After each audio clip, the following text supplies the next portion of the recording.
Rockefeller y la creación del Standard Oil Trust. La Standard Oil Company, durante más de un siglo y hasta la actualidad la compañía petrolera más grande del mundo, fue la creación de un único y notable empresario, John Davison Rockefeller.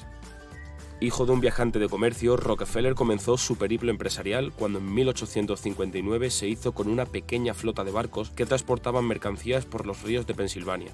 El descubrimiento de petróleo en la región y la Guerra Civil estadounidense impulsaron la compañía de Rockefeller, que obtuvo importantes beneficios transportando derivados petrolíferos. La propia Standard Oil se fundó en el estado de Nueva York en 1866 como una empresa de distribución de queroseno.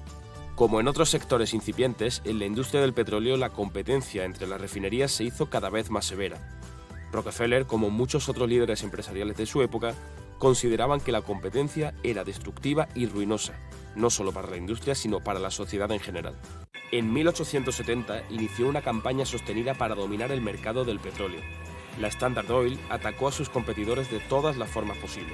Llegaron a acuerdos con los ferrocarriles para conseguir tarifas de flete más bajas para ellos, y luego utilizaron estos márgenes más bajos para hundir los precios hasta que sus rivales se vieron obligados a abandonar el negocio.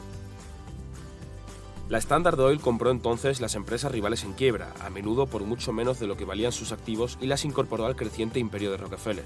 Otros rivales fueron presionados para que vendieran sus empresas a Rockefeller, al principio mediante ofertas justas y más tarde mediante la intimidación.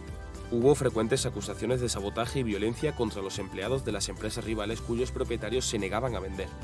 En 1882, Rockefeller constituyó el Standard Oil Trust en el estado de Ohio. Tomó el concepto legal por el que un padre podía tener una propiedad en fideicomiso para un menor y lo aplicó a las compañías petroleras.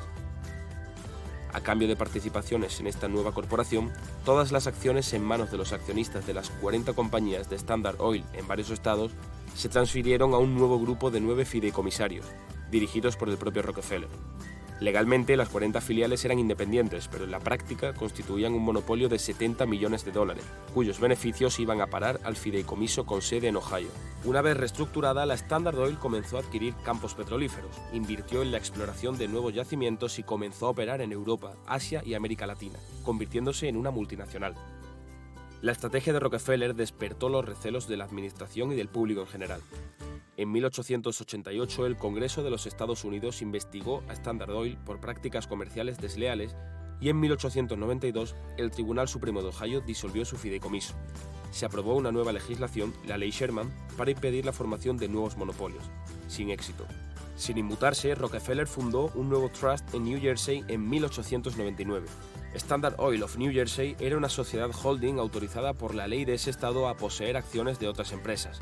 Estaba dirigida por Rockefeller y otros 14 directores, que controlaban un imperio de $205 millones en 1900.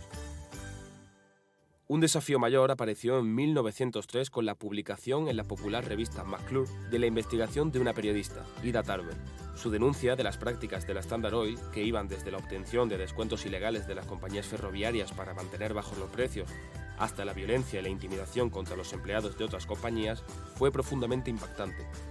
El ataque de Tarbell a la Standard Oil se convirtió en la pieza central de un movimiento de protesta conocido como los Muckrakers, que atacaban el monopolio y el proteccionismo y argumentaban a favor del libre comercio.